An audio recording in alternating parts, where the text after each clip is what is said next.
أعوذ بالله من الشيطان الرجيم. بسم الله الرحمن الرحيم. فوجد عبدا من عبادنا آتيناه رحمة من عندنا وعلمناه من لدنا علما.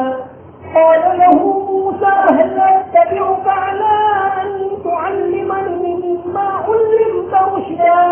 قال إنك لن تستطيع معي صبرا وكيف تصبر على ما لم تحط به خبرا؟ قال ستجدني إن شاء الله صابرا ولا أعصي لك أمرا. قال فإن اتبعتني فلا تسألني عن شيء حتى أحدث لك منه ذكرا. صدق الله العظيم. ان دونوں نے ہمارے بندوں میں سے ایک بندے کو پایا جس کو ہم نے اپنی جانب سے رحمت سے نوازا تھا اور جس کو ہم نے ہماری جانب سے ایک خاص علم عطا کیا تھا. موسیٰ علیہ السلام نے ان سے کہا کیا میں تمہارے ساتھ رہوں اس غرض سے کہ تم کو جو کچھ بڑی باتیں سکھائی گئی ہے اس میں سے کچھ مجھے سکھاؤ. کہا یقین ہے کہ تم میرے ساتھ صبر نہیں کر سکو گے اور تم کیسے صبر کر سکو گے ان باتوں پر جن کی تم کو پوری واقفیت نہیں ہے. کہا تم انشاءاللہ مجھے صبر کرنے والا پاؤ گے اور میں تمہارے کسی حکم کی نافرمانی نہیں کروں گا. کہا بس اگر تم میرے ساتھ چلتے ہو تو مجھے کسی چیز کے بارے میں مت پوچھنا یہاں تک کہ میں تمہارے سامنے اس کا تذکرہ شروع کروں. حضرت موسیٰ علیہ السلام اپنے خاص شاگرد حضرت یوشع کو لے کر چلے اور جیسا کہ بتایا گیا اس خاص چٹان کے پاس حضرت خضر علیہ السلام کو سویا ہوا پایا. اس دوران جو واقعہ آیا کہ وہ مچھلی عجیب طریقے سے سمندر کے اندر چلی گئی اور حضرت یوشع علیہ السلام اس کا تذکرہ کرنا بھول گئے. جب انہوں نے پوچھا تو بتایا وما انسانیہم الا الشیطان ان اذکرہ تو اس کا تذکرہ کرنا مجھے شیطان نے بھلا دیا. تو جب کوئی اچھی بات پیش آئے تو اس کو اللہ کی طرف منسوب کر اور جب کوئی برائی پیش آئے غلط بات پیش آئے تو اس کو شیطان کی طرف منسوب کرے. یہ آداب ہے. ان اصبت فمن اللہ وان اخطأت فمن نفسی ومن الشیطان کہ اگر میرا کام درست ہے تو وہ اللہ کی طرف سے ہے اور اگر میری غلطی ہے تو میرے نفس کی غلطی ہے اور شیطان کی جانب سے. اسی طرح کسی آدمی کی غلطی ہو اور اس کو سوچے تو اس کا اکرام پورا ملحوظ رکھے. اکرام مسلم ہم بار بار سیکھتے. کسی کی کوئی غلطی ہو اور ہم اس سے بات کریں تو اس طرح بات نہ کریں کہ اس کی توہین ہو. ہم کو درست کرنا ہے غلطی نہ کہ ہمیں اس آدمی کی توہین کرنا ہے. تو یہ آداب میں سے کہ آدمی مسلمان کے اکرام کو ملحوظ رکھے.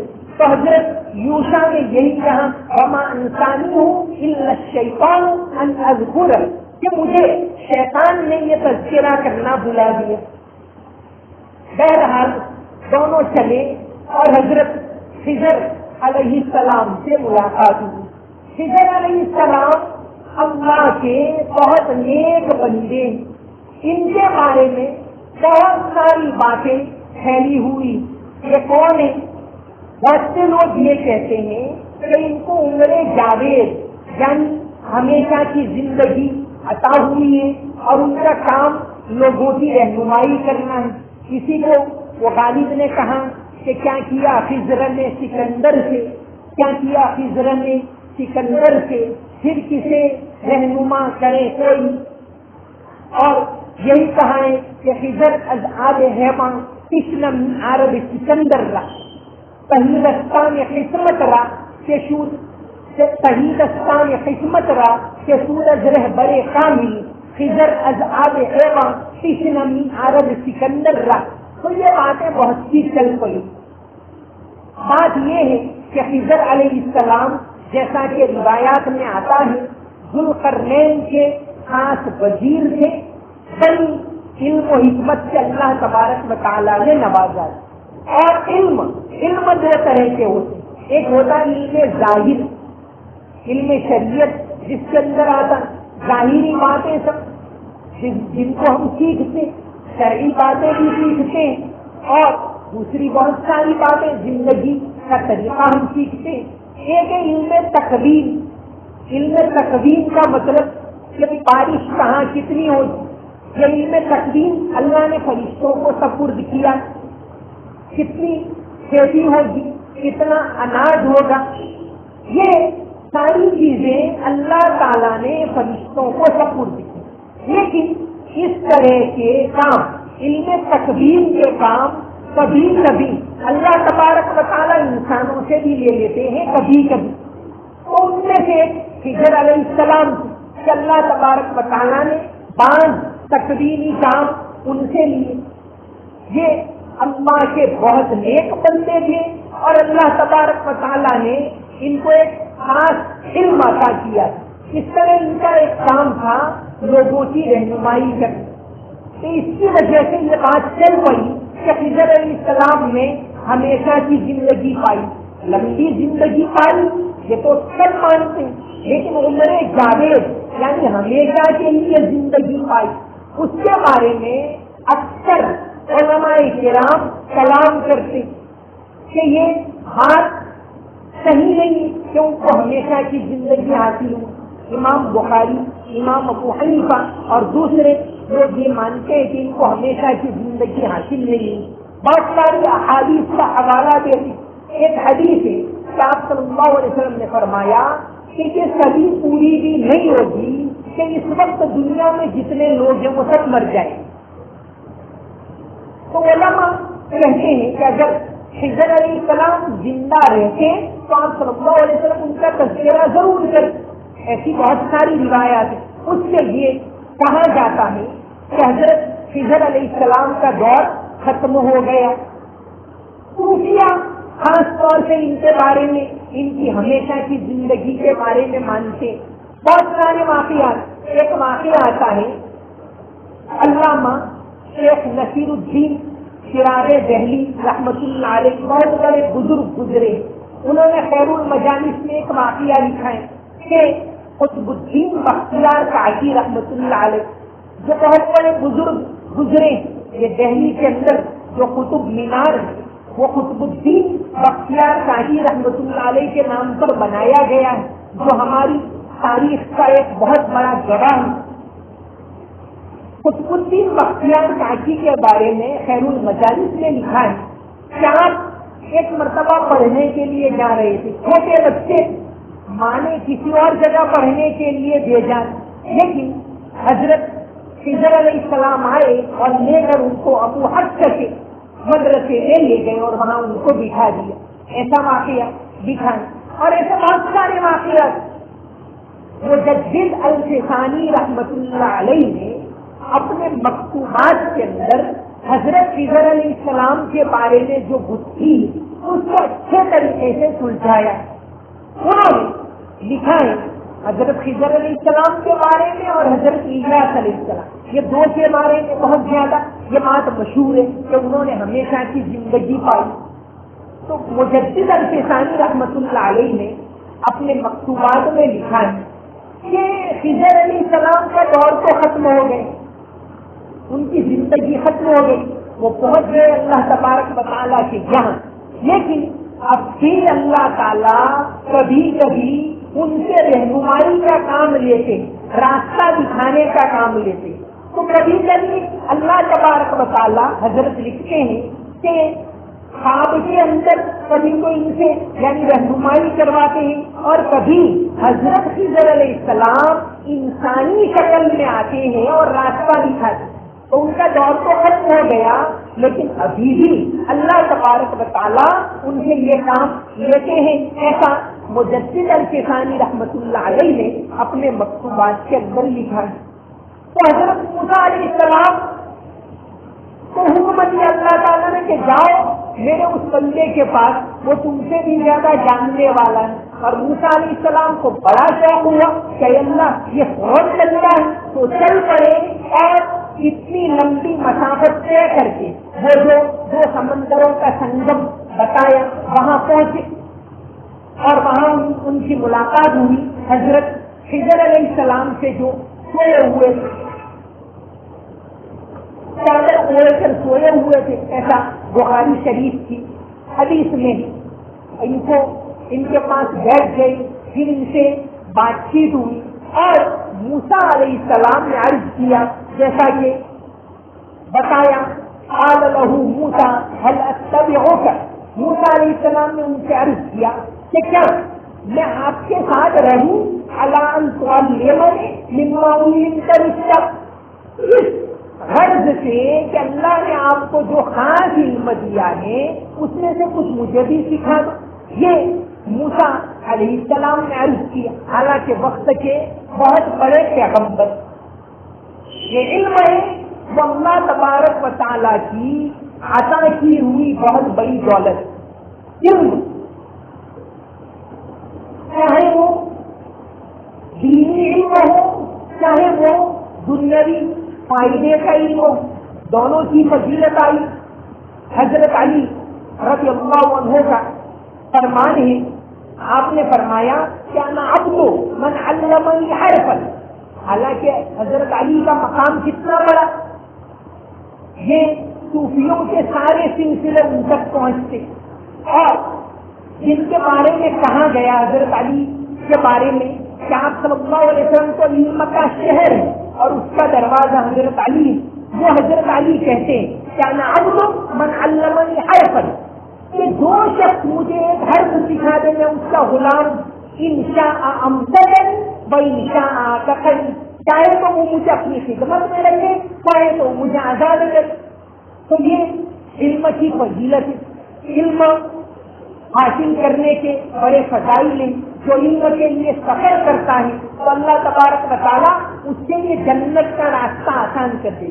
موسیٰ علیہ السلام نے بھی علم کے لیے سفر کی, تو یہ سفر اس کی بھی بڑی فضیلت.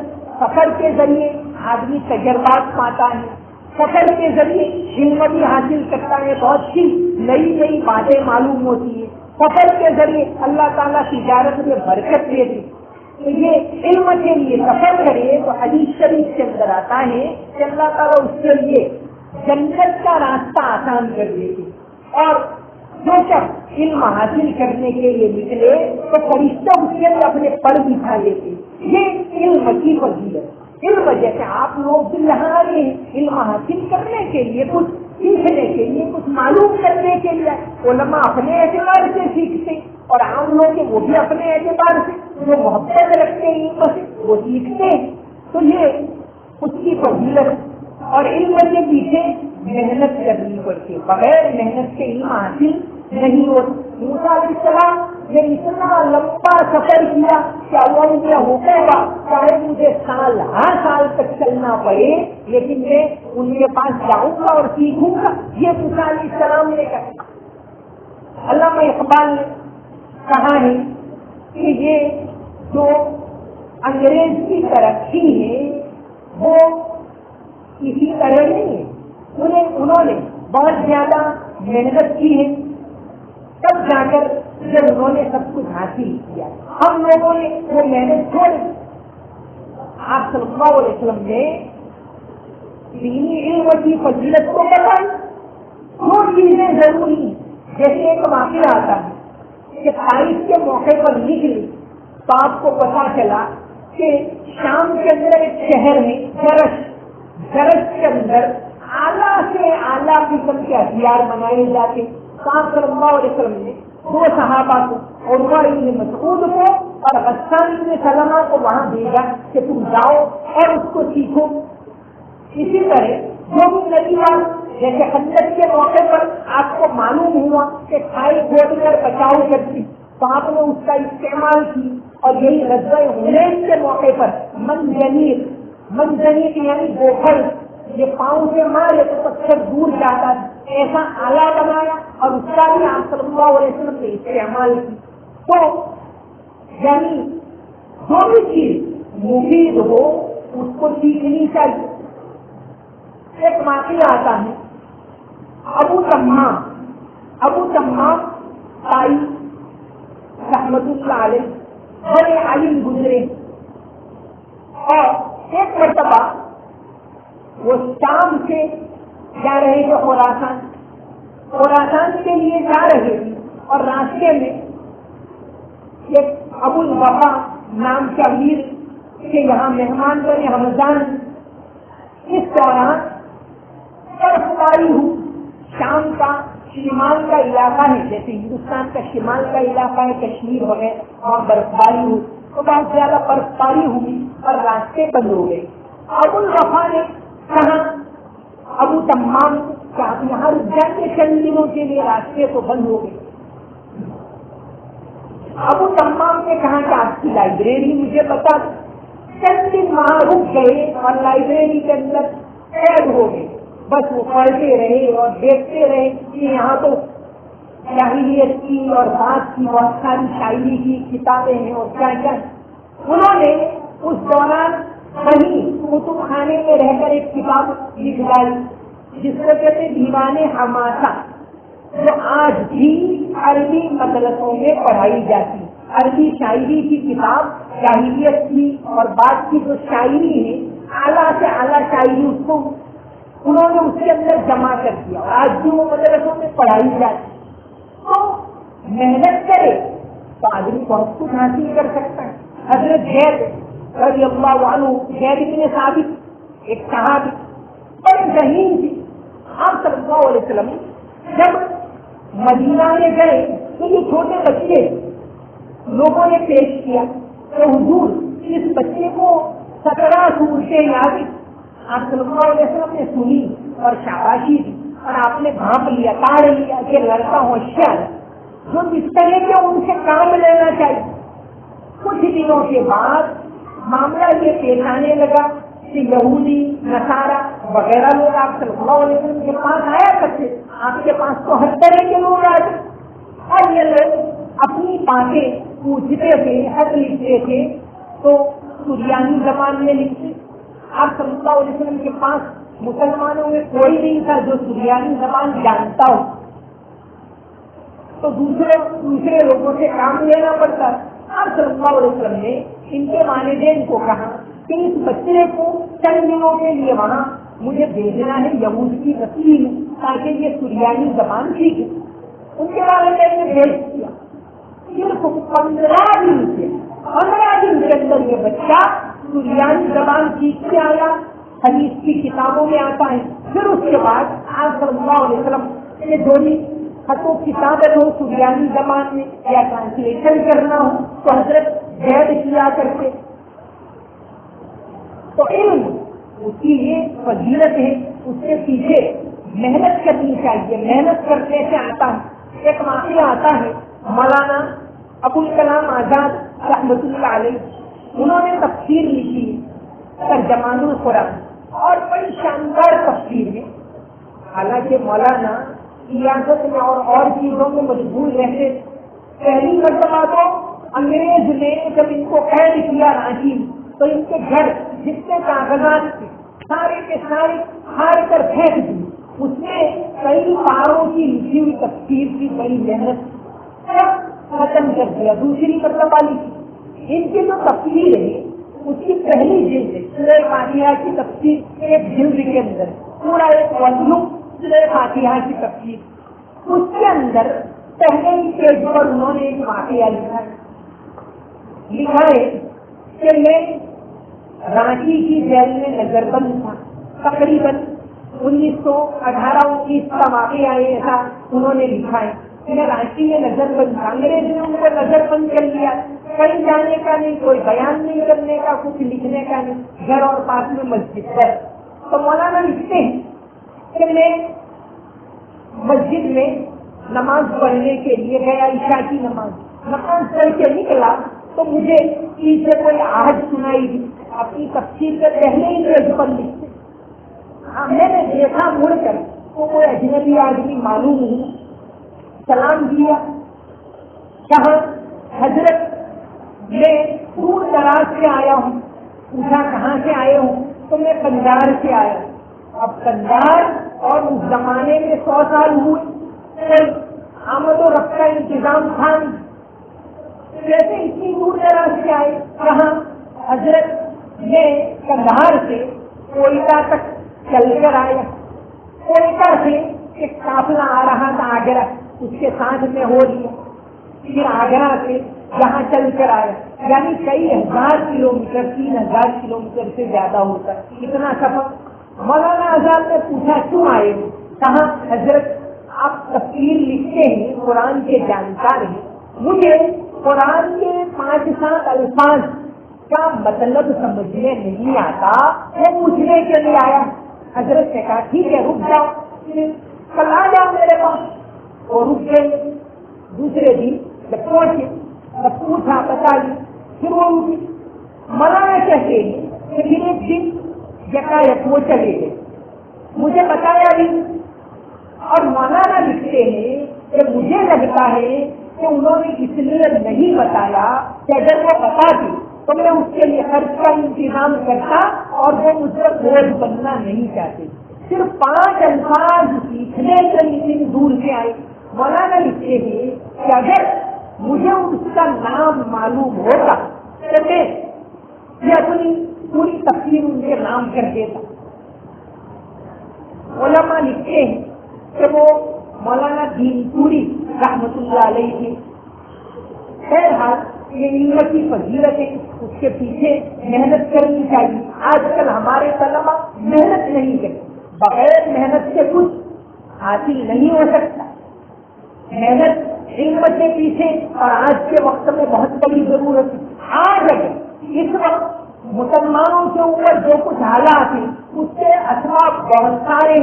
میڈیا بھی اس کا سبب ہے، اور پالیٹکس بھی اس کا سبب ہے، اور مغرب بھی اس کا سبب ہے، اور بڑے بڑے انڈسٹریلسٹ بھی اس کے پیچھے پڑے ہوئے.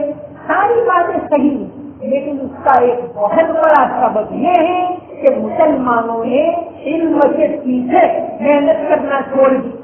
یہ لوگ کتنی محنت کرتے ہیں، وقت بھی بہت مختصر، بہت زیادہ محنت کرتے ہیں، اور ہم نے محنت کرنا چھوڑ دیا.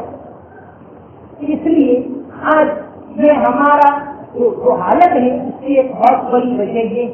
تو طلبا محنت کریں اور ہر چیز میں ٹاپ سے ٹاپ آنے کی کوشش کریں.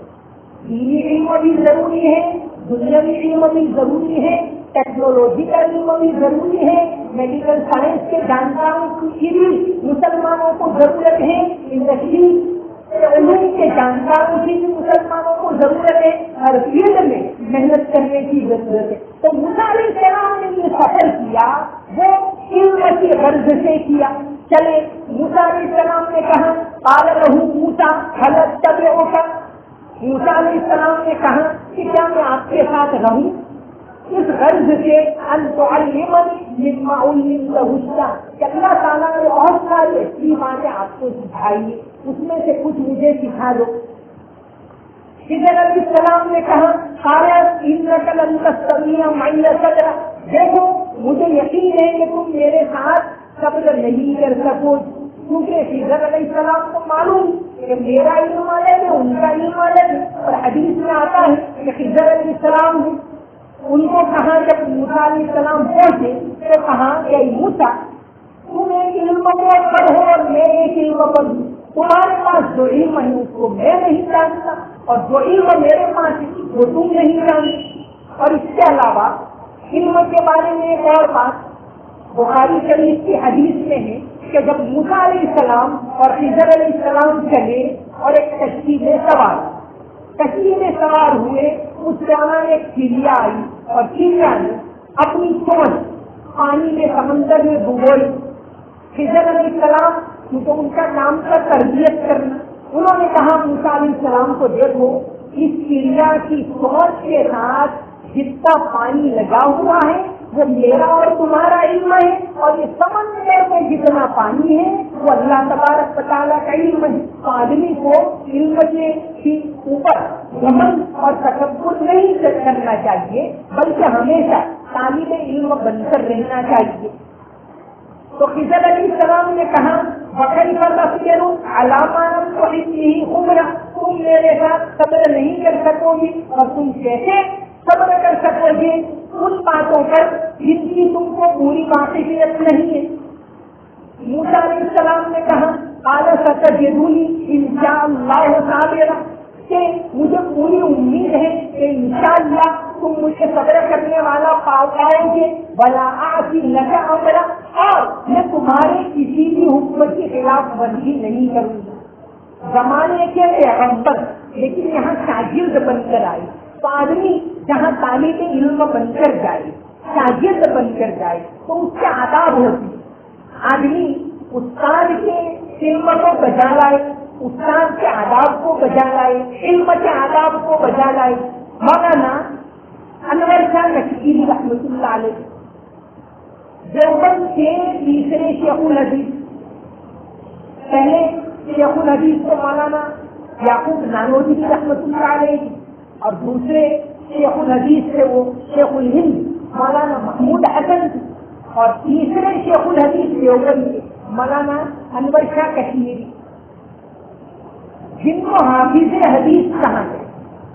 محدثین کے یہاں حافظ حدیث اس کو کہتے ہیں جس کو کم سے کم 1,00,000 حدیثیں زبانی یاد ہو، تو حافظ حدیث یہ علم کی کہ اتنے زیادہ ادب کرتے تھے، آداب اتنے زیادہ دھیان میں رکھتے تھے کہ لکھتے ہیں روزانہ 300-400 صفحات پڑھتے، احادیث پڑھتے، لیکن کبھی بھی حدیث کی کتاب کو بغیر وضو کے ہاتھ نہیں لگائے۔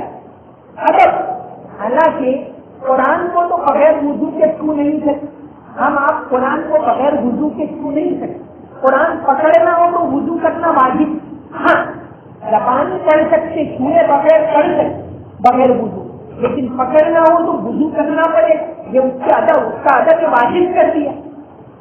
لیکن اور کتابیں ہیں ان کو اگر بغیر وضو کے پڑھنا چاہے تو پڑھ سکتے قرآن کے علاوہ کتاب، لیکن مولانا اس کا اتنا لحاظ رکھتے تھے کہ بغیر وضو کے حدیث کی کتاب کو کبھی چھوڑا نہیں۔ تو یہ علم کا ادب ہے۔ تو فرمایا موسیٰ علیہ السلام انشاءاللہ صابرا، آپ انشاءاللہ مجھے صبر کرنے والا پاؤ گے، ولا اعصی لک امرا، اور میں آپ کے ایک بھی حکم کی خلاف ورزی نہیں کروں گا، آپ مجھے ساتھ رکھو اور کچھ سکھاؤ۔ تو حضرت خضر علیہ السلام نے شرط لگائی، قال فإن استطعتم، ٹھیک ہے تم کو میرے ساتھ رہنا ہے، فلا تسألنی عن شيء حتى أحدث لك منه ذکرا، ایک شرط ہے کوئی بھی چیز مجھے مت پوچھنا جب تک کہ میں سامنے سے اس کا تذکرہ شروع نہ کر، فلا تسألنی عن شيء حتى أحدث لك منه ذکرا۔ یہاں سے علماء لکھتے ہیں کہ استاد اور شاگرد کے بیچ جو شرائط طے کی جاتی، جیسے مدرسے میں بہت سی شرطیں طے کرتے کہ اس طرح رہنا پڑے گا، یہ کرنا پڑے گا، مکتب کے اندر کہ بھائی اس طرح آنا پڑے گا، اس وقت آنا پڑے گا، یہ جو شرطیں طے کرتے ہیں تو وہ یہاں سے جائز ہے شرطیں طے کرنا۔ تو حضرت خضر علیہ السلام نے موسیٰ علیہ السلام سے شرط طے کی کہ جب تک میں سامنے سے نہ کہوں تب تک کچھ پوچھنا مت، یہ شرط ہو تو ساتھ رہو۔ ایسے حدیث شریف کے اندر آتا ہے، آپ صلی اللہ علیہ وسلم نے فرمایا انما شفاء العی السؤال، کہ جو آدمی علم کا چاہتا ہے اس کی شفا تو سوال میں، جتنا پوچھے گا اتنا وہ سیکھے گا، اس لیے پوچھنا یہ تو ایک بہت اچھی صفت۔ ہاں سامنے والے کا امتحان لینے کے لیے پوچھنا نہ کہ مفتی صاحب کو کتنا آتا ہے، جب آج لوگ پوچھتے ہیں اس لیے یہاں پوچھا وہاں پوچھا تاکہ اپنے مطلب کی بات نکالیں، تو یہ تو نیت غلط ہے، نیت کو اللہ تعالیٰ جانتا ہے۔ فرمایا یک درگیر و محکم بھی ایک ہی جگہ کو پکڑے رہے. جیسے ادھر یہاں حضرت یوشع علیہ السلام نے دیکھا کہ ارے موسیٰ علیہ السلام سے زیادہ جانکار تو یہ خضر علیہ السلام، لیکن پھر بھی علماء لکھتے ہیں کہ یوشع علیہ السلام کا کمال تو انہوں نے حضرت موسیٰ علیہ السلام کو پکڑے رکھے. تو سوال پوچھنا یہ تو علم کا دروازہ ہے، اس کے لیے سیکھ سکتے، لیکن جہاں تربیت، جہاں موسیٰ علیہ السلام کی تربیت کرنا، جہاں تعلیم ہے وہاں تو سوال پوچھو، ہے پوچھو، بچے کو اتنا زیادہ موقع دو کہ وہ سوال پوچھے اور سیکھ. لیکن جہاں تربیت، علماء لکھتے ہیں کہ یہاں موسیٰ علیہ السلام تربیت کے لیے گئے، تو تربیت میں تو جو شرطیں لگائے کئی شرطیں وہ پوری کرنی پڑے گی. تو خضر علیہ السلام نے کئی شرط لگا دی کہ صبر کرتے ہیں کہ نہیں، کہاں کہ فلا تسألنی عن شیء، سوال مت پوچھنا حتی یحدث لک منہ ذکرا، جب تک کہ میں سامنے سے نہ بتاؤں. وما علینا الا البلاغ المبین. اللهم صل على محمد وعلى ال محمد وبارك وسلم. رب اغفر وارحم وتجاوز عما تعلم انك انت العز الاكرم. یا اللہ ہمارے گناہوں کو معاف فرما، تمام غلطیوں کو معاف فرما. یا اللہ ہمیں نفع دینے والا علم عطا فرما. یا اللہ نقصان دینے والے علم سے ہماری حفاظت فرما. یا اللہ ہر طرح سے علم میں، تعلیم میں مسلمانوں کو ترقی عطا فرما. یا اللہ وہی مقام ان کو علم میں عطا فرما جو صحابہ کے دور میں تھا، تابعین کے دور میں تھا، تابعین کے دور میں تھا. یا اللہ پھر سے وہ مقام ان کو عطا فرما. یا اللہ مسلمانوں کی حفاظت فرما. یا اللہ مدرسوں کی، مسجدوں کی حفاظت فرما. یا اللہ ہمیں تیرے دین پر چلنے کی توفیق عطا فرما. ہمارے مرحومین کی مغفرت فرما. یا اللہ انہیں جنت میں اعلیٰ مقام نصیب فرما. یا اللہ ہمارے وہ اساتذہ جو اس دنیا سے چلے گئے، یا اللہ جن کی بدولت ہم پڑھنا سیکھے، یا اللہ جن کی بدولت ہم نماز پڑھنا سیکھے، یا اللہ جن کی بدولت آج ہم تیرا نام لے رہے ہیں، یا اللہ ان تمام اساتذہ کو، بزرگوں کو بہترین بدلہ عطا فرما. انہیں جنت ان کے دوست میں اعلیٰ مقام نصیب فرما. یا اللہ دعوت کے لیے ماحول کو سازگار فرما. یا اللہ قرآن کی تعلیم کو عام فرما. یا اللہ قرآن کی محبت ہم سب کو نصیب فرما. یا اللہ تیرا خوف نصیب فرما. یا اللہ مغفرت کا عشرہ چل رہا ہے، یا اللہ ہم تمام کی مغفرت فرما. اللهم صل على محمد وعلى ال محمد وبارك وسلم. سمعنا واطعنا غفرانك ربنا واليك المصير برحمتك يا ارحم الراحمين.